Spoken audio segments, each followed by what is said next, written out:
Welcome back, Whiskey Politics. We're still on the Weekly Standard Cruise. I'm Dave Sussman, and here on behalf of Ricochet, and I'm delighted to have here this wonderful, beautiful day, Michael P. Ramirez. Michael P. Ramirez is the two-time Pulitzer Award winner and can be seen in over 400 newspapers syndicated around the world. Thank you for joining us, Michael. It's great to be here. Thanks for renting this entire ship just to have me on this. Anything I can do to further the cause. This is why I'm a big fan of Ricochet. You guys, you're big spenders. I appreciate that as a capitalist pick. Well, I'll pass the tab on to Rob Long. So we're about 4 or 5 days into. I forget. It's hard. I mean, we continually lose track of time on this boat. But you've been on a couple of panels so far, and you've got some more coming up. And I wanted to discuss with you a couple of the things that have been discussed this week, which have been extremely pertinent to what is happening right now in not just politics, but in our culture as well. First, I'd like to start with an issue that you have been talking about, and that is the appellate courts and the Supreme Court of the United States. You mentioned that 9 out of the 13 appellate courts are now considered liberal, and that the panel actually alluded to Supreme Court of the United States focusing on issues that should be focused on as opposed to some of the social issues. Talk to me about some of those issues. Tax reform, what are those? Yeah, as a practical matter, the Supreme Court plays such an important role because these are unelected representatives of no politics who should be completely objective and determine with the boundaries of our Constitution how policy ought to affect each individual liberty and freedom that each individual citizen has. And so this one pick in the Supreme Court where you're replacing Scalia, keep in mind that that's been an impediment for a lot of judicial activists, progressive judicial activists that want to legislate from the bench. And as I said before, a majority of the appellate courts are run by huge liberal majorities, and they're determining what our lives are like, your life and my life, on their own whim. The only stopgap to that has been the Supreme Court with a 5-4, sometimes 5-4 conservative majority. So that's why this Trump administration is going to be very, very important on how they shape our lives, because some of these issues are huge. Tax reform, Obamacare, the Second Amendment, deciding what the Second Amendment means. All these things will be defined within the boundaries of the court. And because it is the highest court in the land, there's no retreating from that position until a sufficient number of jurists are replaced to reimpose our constitutional rights. So, you mentioned tax reform was the first one that you mentioned? Yeah, I mean, you have tax reform, you have Obamacare, you have some of the religious liberty issues as well that have been happening over the past few years. Well, we've seen a lot of our liberties slowly being eroded away. What was it that the power will be taken gradually rather than sudden usurpations? I think it was James Madison who'd said that. All power corrupts. Our founding fathers believed that, and I think we've seen it in play. You could just look at what happened with Lois Lerner and the IRS, where they've taken Americans out of an electoral decision-making for 2.5 years without any consequences whatsoever. Lois Lerner got to resign, and she got her full pension or whatever it was. But these people who utilize an agency of the government, the IRS, no one has been held accountable for that at all. This has been a Justice Department that does not believe in justice. In fact, I think I stated in the panel that I think this has been one of the most corrupt administrations that we've ever had. And it's just not that one case, it's a litany of cases. You can start off with the Fast and Furious, where we actually gave weapons to drug cartels in Mexico, and nobody's been held accountable for that. The IRS, another one, nobody's been held accountable to that. The bugging and finding out what's on the computer of journalists. Now, that's something that's supposed to happen in a third world country, not here in the United States. And this Department of Justice doesn't recognize any of those things as a problem. Let's fast forward to Hillary Clinton and what's going on with these emails. As you know, there have been many U.S. servicemen, many individuals who have been caught releasing or revealing intelligence secrets, and they may not have done it for any real harm, but just by happenstance, they weren't considering what the requirements were for this confidentiality. But they've been put in prison or fired from their jobs. And yet Hillary Clinton, who obviously, and even when the FBI director came out and said that she admittingly had revealed a lot of secrets, they're not holding her accountable for it. Now, I'm opposed to Donald Trump as President of the United States pursuing this case. In any circumstance, the president is not, he's not a prosecutor. He's the President of the United States. He had to stay out of it. This is an instance where I think that the Justice Department should operate as individual prosecutors who are pursuing justice without any knowledge of what the political implications ought to be. And frankly, I think I have a lot of faith in Jeff Sessions. I think he will make a very good Attorney General. I think they will slap the Justice Department back in shape so that they're more objective. So the determination of their pursuit will be based on the law rather than politics. And they ought to just follow the evidence. In this circumstance, we know that Hillary Clinton has revealed top secrets in the email chain. I don't think that's nearly as bad of all the things that you hear in the background about the Clinton Foundation and the kind of pay for play and the kind of foreign investments in the political realm done through that as a conduit of the Clinton Foundation. As of a month after the election, obviously, we have heard that Donald Trump is not interested in pursuing this, although through the election he continually responded to chants of lock her up, and he wanted to appease those individuals. But you have Jeff Sessions, obviously the Attorney General, but within Congress you also have efforts as well. So you have the Freedom Caucus, you have the Jordans of the world. Right. Do you believe that Congress should take a look into this and continue the multiple investigations that are continuing? Well, absolutely. I think Congress is there as a legitimate agent to make sure that there's no corruption within the institutions of the government. And sure, I mean, you could appoint a special prosecutor to pursue these things. You refer to rule of law a lot in your material, in your cartoons. Yes, I'm an absolute believer in the Constitution, and the Constitution defines what our laws are going to be. And frankly, we're either going to be a nation of laws or we're not. And it doesn't matter what station in life you're at. I think there should be equal treatment under the law of everyone. I don't think the Clintons get a pass. I think if an average American has done the same thing and can be prosecuted to the full extent of the law, then so should Hillary Clinton and Bill Clinton and the Clinton Foundation. What would that look like as an ultimate result? I mean, would you imagine her serving time? Obviously, there's censure and all of the things that could go back. Sure. But, I mean, are we talking... I don't think it would ever get to that point. I mean, you saw David Petraeus, who knowingly revealed intelligence secrets, and he basically got fined. He became a felon. But and he no longer has access to top secret information. The same kind of results ought to go with Hillary Clinton, but they ought to find out the truth. That's the bottom line for any judicial operation. Okay. Move over to one of the cartoons, and we'll talk a little bit more about some of your cartoons a little bit later here, but one of the most poignant cartoons that I've seen in months just is on the front of the Weekly Standard this week and is considered art by everybody here on the boat that I'm speaking to. It's a beautiful piece about Castro. Thanks. Talk to us about your story on this cartoon and how it evolved. Well, let me get back to Hillary Clinton real quick on the, Sure. Because I have to tell you the idea that I had, just in case she won the presidency. I was going to have John Roberts reading, having her repeat the oath of president through the bars of her jail cell. So that would have been a perfect capper for an election season that's been crazy. But getting back to the... was Bill standing behind her in the jail cell? Yeah, no, Bill was trying to pick up on the other women prisoners that were there. The Castro idea, when I do political cartoons, I'll usually come up with 10 or 15 cartoon ideas for any one subject. And you usually narrow it down to one or two, and that's the hardest part of my job, deciding which one will have the most impact, the visual impact, and be able to be as concise enough that the reader will immediately grasp what you're saying.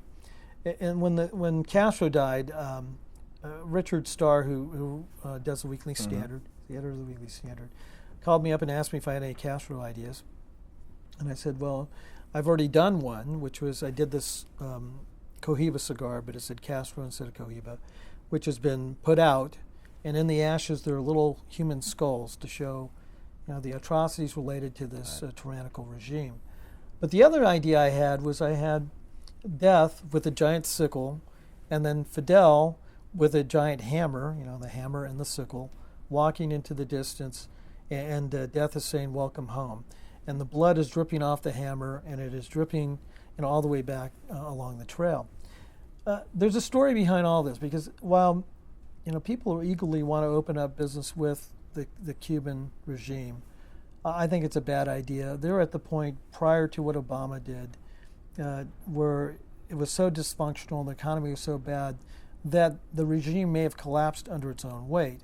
And unfortunately, he opened up an avenue, conduit for money for these guys to keep on going. When you think about Che Guevara, and you see these people wearing these Che Guevara T-shirts, they don't understand what evil people these guys were. Che Guevara, I think the number is 12 or 13 people that he executed himself. There are 343 people that were killed in the La Habana prison when he was running it. I got this great opportunity when I was I toured Cuba, Havana, all of Cuba actually. I want to say it was about 18 years ago. And I wandered around Havana with a PBS crew trying to get arrested.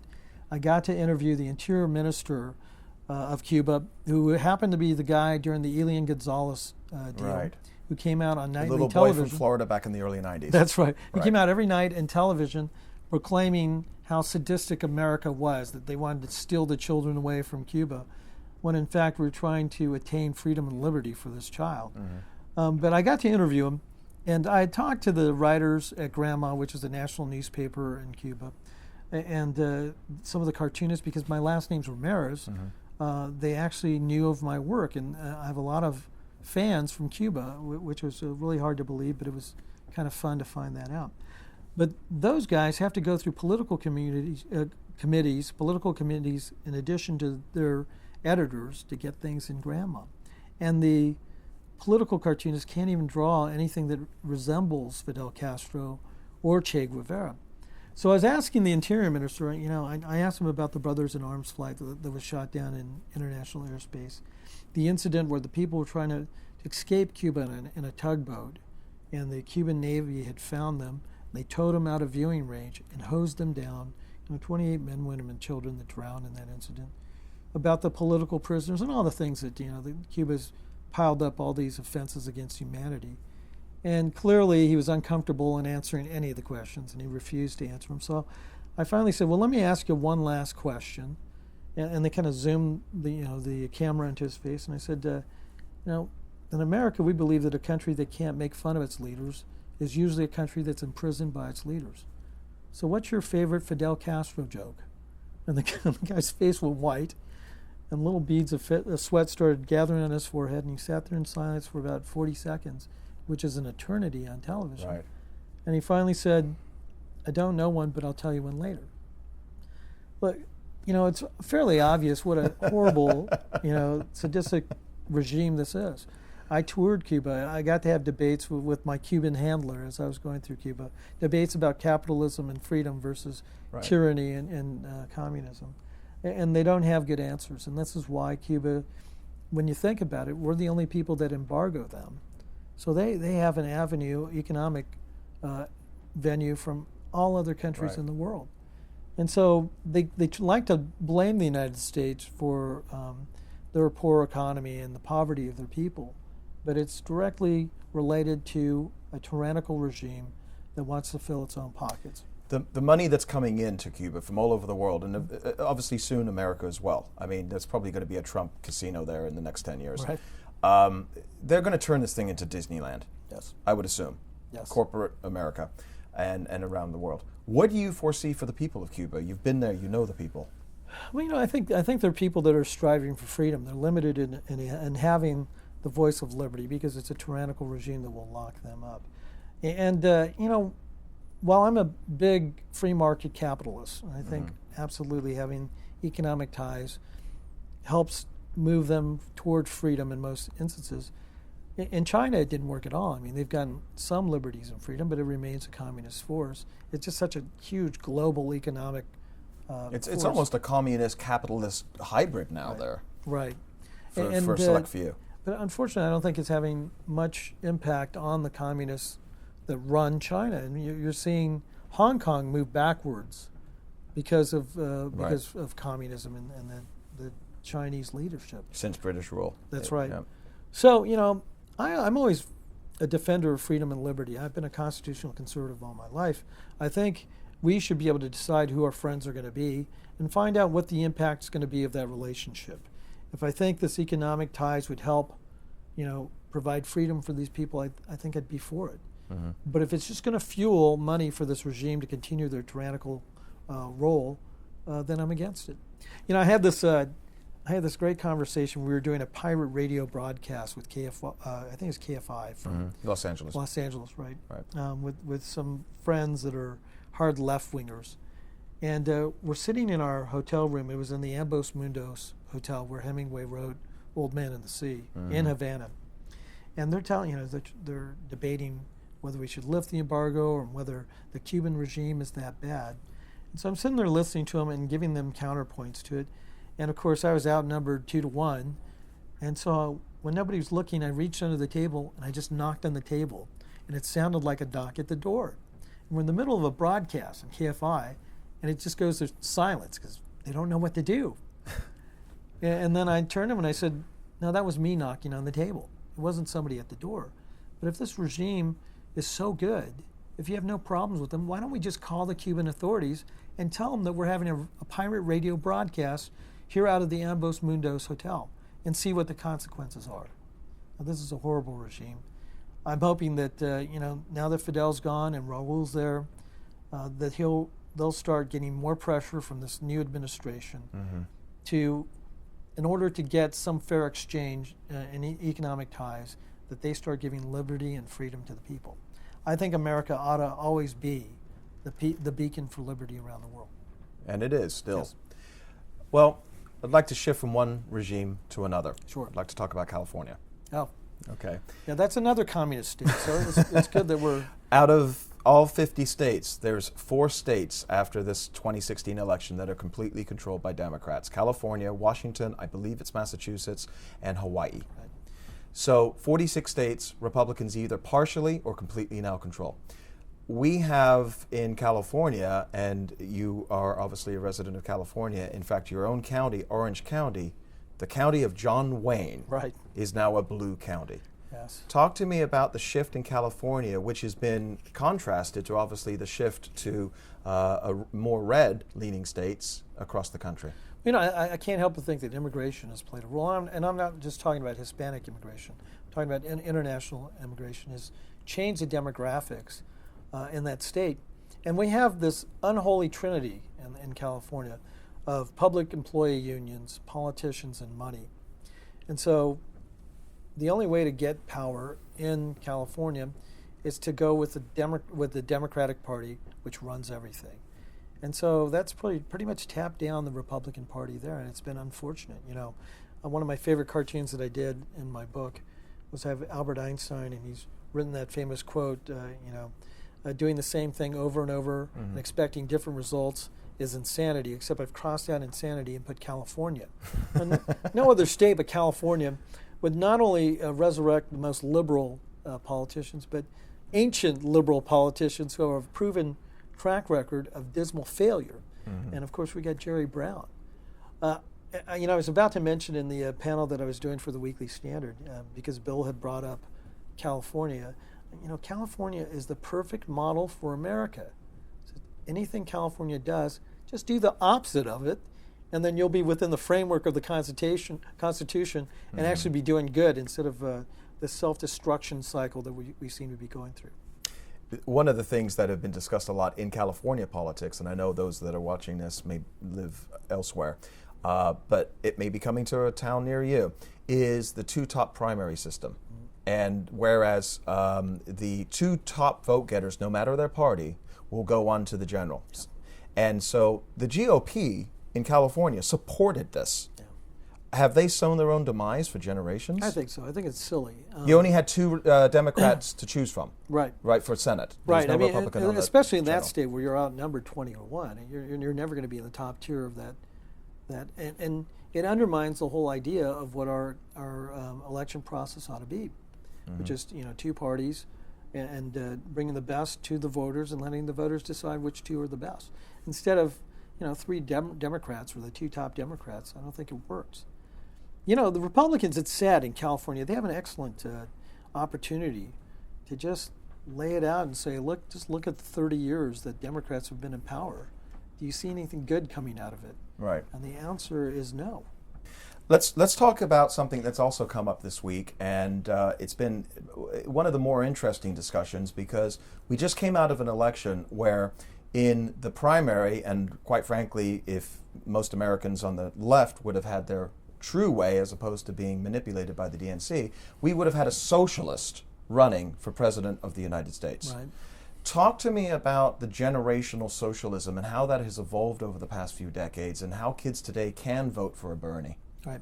This goes into something that I've been talking about in my speeches for the last 20 years, which is that I call it the three pillars of influence. Mm-hmm. Public education leading to higher academia, which is dominated by this monolithic bureaucracy that wants to brainwash our children for progressive ideas. And then these ideas are repeated in popular culture. I think Will and Grace and Friends had a much more powerful impact on the debate about same-sex marriage than anything that was done in the political arena. Those kids are shows from the 1990s. That's true. That's right. I used to watch it when I listened to these records. I don't know what if records, they have a hole in the middle and you put a little. I seem to remember something following. Well, we'll go into 8-track tapes next. But these shows really had a profound impact on what our culture is. And they sort of define what American culture is. I mean, there are a lot of words that in my generation that you can say on television or radio that are just repeated often in every show that we see. I'm not saying it's good or bad. I'm saying that the conservatives ought to have a team in the game. When you think about popular culture, the movies that are family-oriented with conservative values, The Passion of Christ, The Chronicles of Narnia, the TV shows that are family-friendly, the animated movies that all the families go to, those make more money than any of the Academy Award-winning movies combined. Right.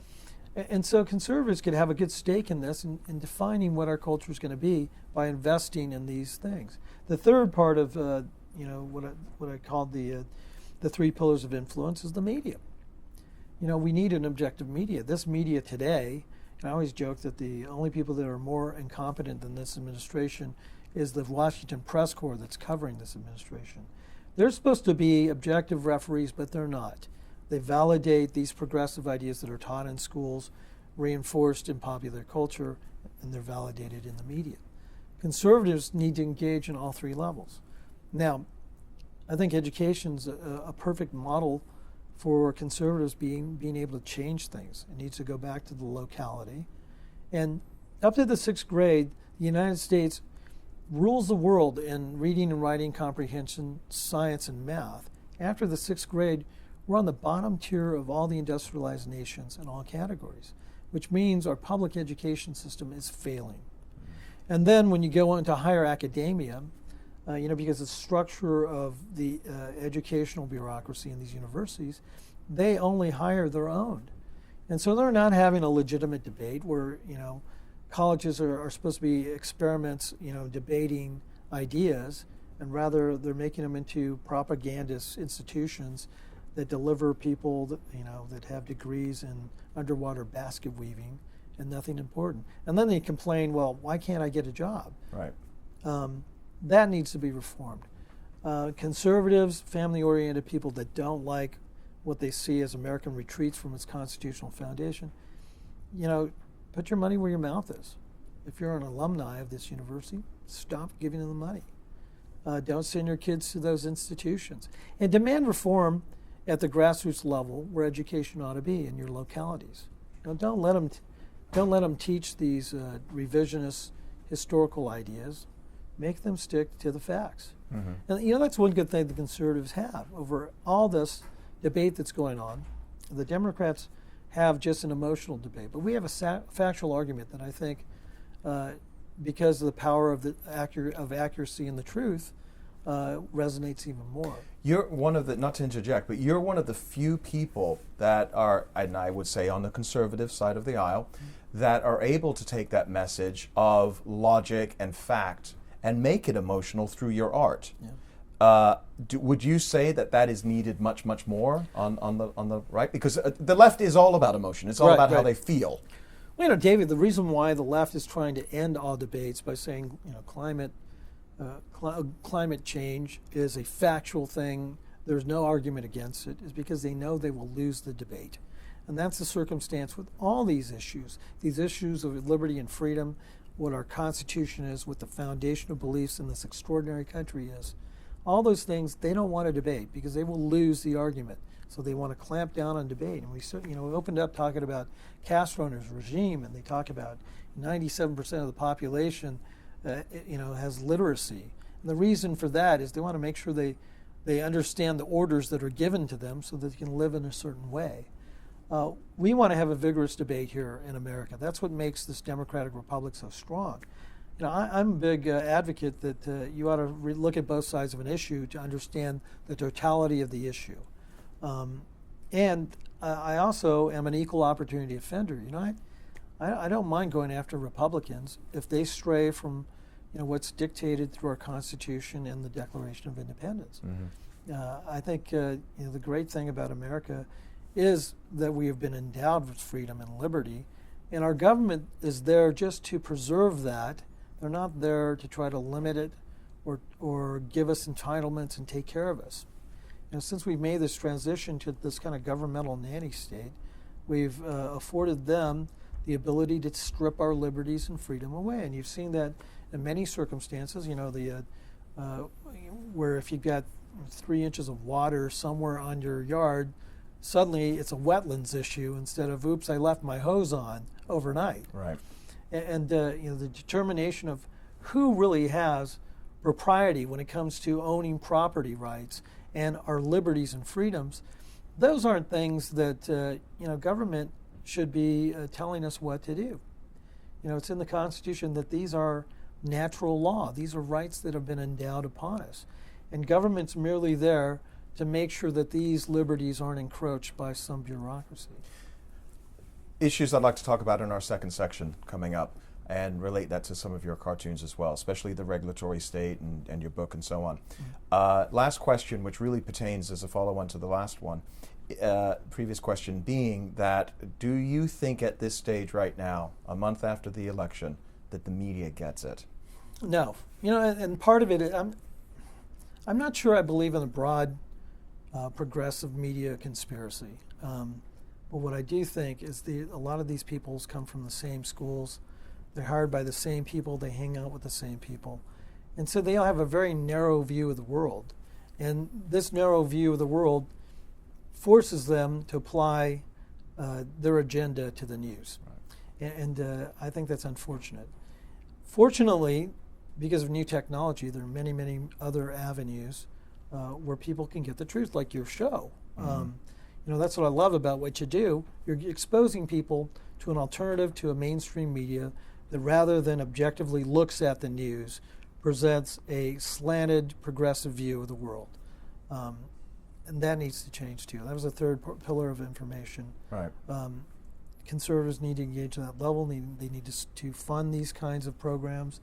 They need to start buying newspapers. The Orange County Register went up for sale on the auction block. And a conservative could have bought it for pennies on the dollars, but they don't make these kinds of investments.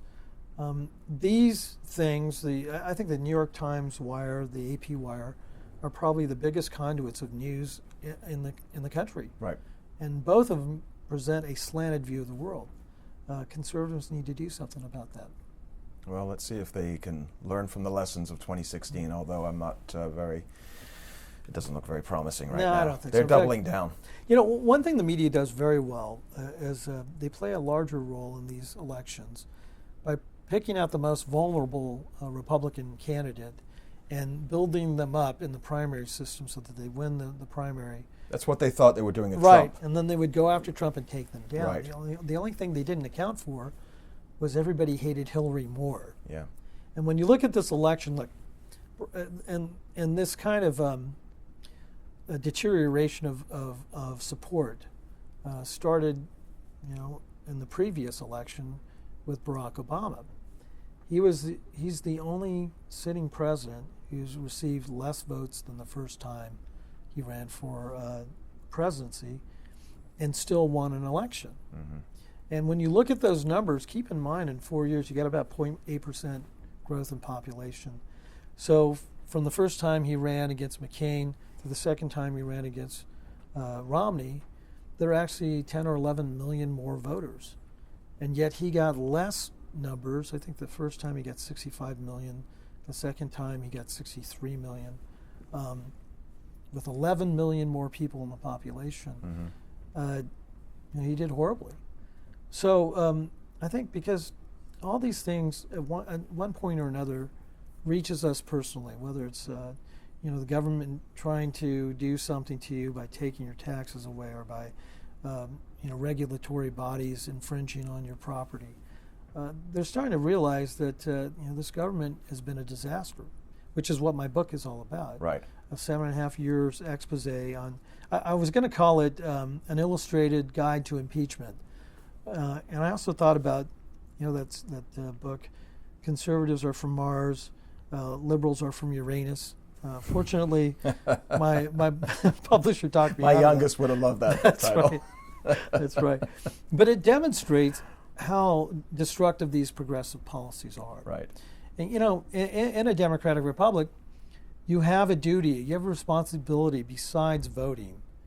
Ultimately, the constituent has a responsibility of being informed. Mm-hmm. And so my job as a political cartoonist is just to make sure that they know what's going on, or be the catalyst for thought so that they will engage.